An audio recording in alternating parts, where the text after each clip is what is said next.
L'islam est basé sur la croyance qu'Allah Tout-Puissant est le seul vrai Dieu et le créateur de tout dans l'univers. Les musulmans croient qu'il faut suivre les commandements d'Allah et les enseignements du prophète Mohammed sallallahu alayhi wa sallam, comme indiqué dans le Saint-Coran. L'un des thèmes centraux du Coran est l'idée de plaire à Allah et de gagner son amour, en suivant ses ordres et en faisant preuve de certaines qualités. La crainte de Dieu, la taqwa. Allah est le créateur de l'univers, des hommes et de tout. Dieu a créé chaque âme et lui a donné la capacité de prendre des décisions, bonnes et mauvaises, dans les épreuves de la vie. La crainte d'Allah est une émotion enracinée dans le cœur de tous les croyants et les guide vers les bonnes actions recommandées par l'islam. La peur de Dieu est un sentiment qui doit être dans le cœur de chaque musulman, comme le dit Allah subhanahu wa ta'ala dans le Saint-Coran. Ô vous qui croyez, craignez Allah afin que chaque âme comprenne clairement ce qu'elle a prévu pour demain. Craignez Allah, Allah est courant de toutes vos actions. Le tawakkul implique de confier toutes nos affaires et préoccupations à Allah et de lui demander son aide dans tous les aspects de notre vie. En acceptant le tawakkul, nous pouvons vivre une vie paisible et épanouissante. Nous savons que toutes nos affaires sont entre les mains d'Allah le Tout-Puissant. Omar ben Khattab radiallahu anhu a rapporté que le messager d'Allah alayhi salatu wassalam a dit: si vous faites confiance à Allah, il vous fera vivre tout comme il fait vivre les oiseaux. Ils ont faim tôt le matin et quittent leur nid. Ils sortent et rentrent dans leur nid, satisfaits le soir. La charité désigne la qualité d'une personne qui fait de bonnes actions, est généreuse en charité et utilise ses efforts pour le bénéfice des autres. Il s'agit avant tout d'action et d'envie de faire le bien pour le bénéfice des autres. La charité en islam signifie les bonnes actions envers soi-même, envers les autres comme les parents, les voisins et envers tous les êtres créés par Allah subhanahu wa ta'ala. On ne peut donc pas parler de charité sans évoquer les nombreux efforts humanitaires qui soutiennent les personnes vulnérables et âgées. En d'autres termes, Al-Ihsan est un acte essentiel dans l'islam.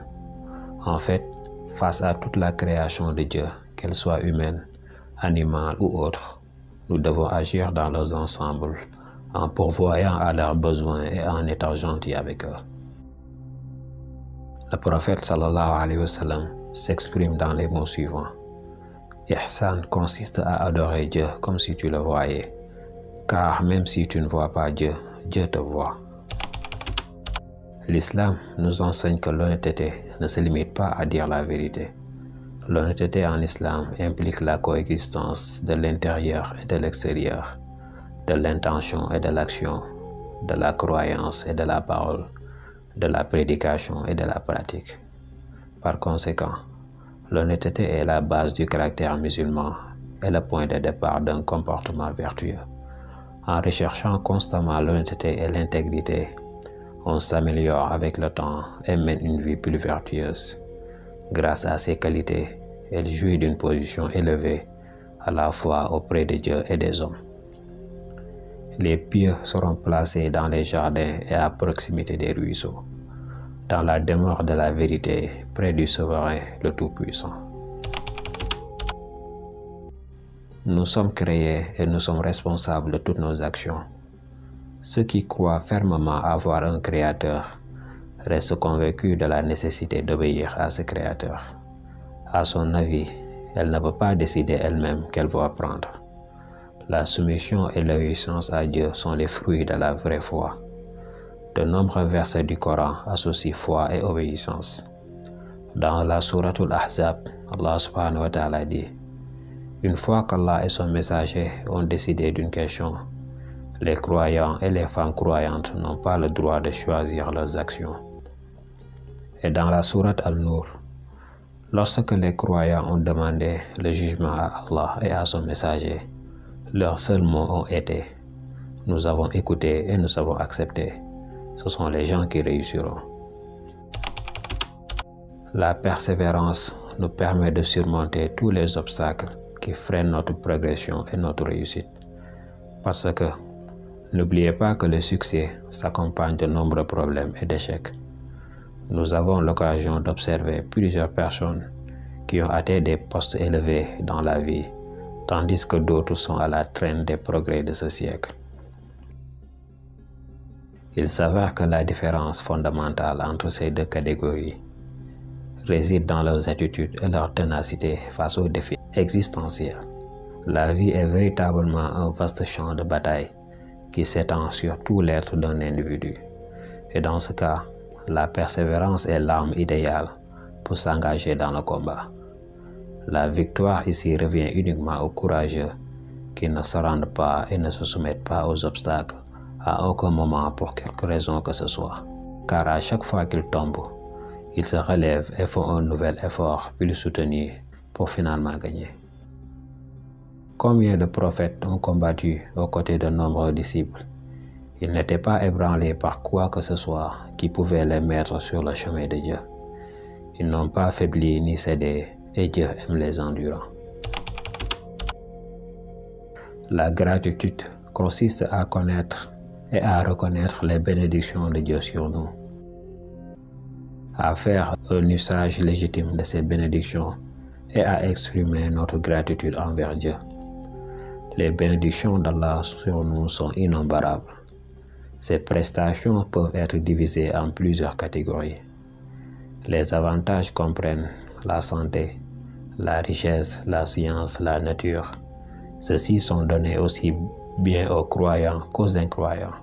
Il existe également des avantages associés à la religion, comme la foi, l'étude religieuse et même la piété. Enfin, il existe des avantages liés à l'au-delà, comme doubler la récompense pour un travail réussi. Tous ces bienfaits que notre Seigneur nous a accordés sont dignes de notre gratitude. Mais ceci n'est qu'une juste récompense et Allah, dans sa miséricorde, récompense ceux qui sont reconnaissants. Il dit dans le Coran: celui qui désire les récompenses de ce monde, nous les lui donnerons. Et ceux qui désirent une récompense dans l'au-delà, nous la leur donnerons. Et à ceux qui sont reconnaissants, nous les récompenserons bientôt. Par conséquent, cette récompense est obtenue en multipliant les bienfaits suivants et sera également obtenue dans la prochaine vie. Les musulmans savent être polis et nobles et adoptent le comportement encouragé par l'islam. Ces caractéristiques incluent ne pas être envieux des autres, tenir ses promesses, être humble et patient, éviter les calomnies et les obscénités, ne pas s'immiscer dans des choses qui ne vous concernent pas, éviter les calomnies et éviter les ennuis. Ce sont les qualités et les attitudes que tous les musulmans souhaitent pratiquer. Et une société de plusieurs citoyens présentant de telles caractéristiques ne peut que connaître la paix et le bonheur. Le prophète alayhi salatu wassalam dit: le caractère le plus remarquable est attribué à celui qui a la foi la plus parfaite. L'islam est essentiel pour démontrer une véritable dévotion et un véritable amour envers Allah. En démontrant ces qualités, les croyants peuvent gagner l'amour d'Allah et recevoir des récompenses dans cette vie et dans l'au-delà.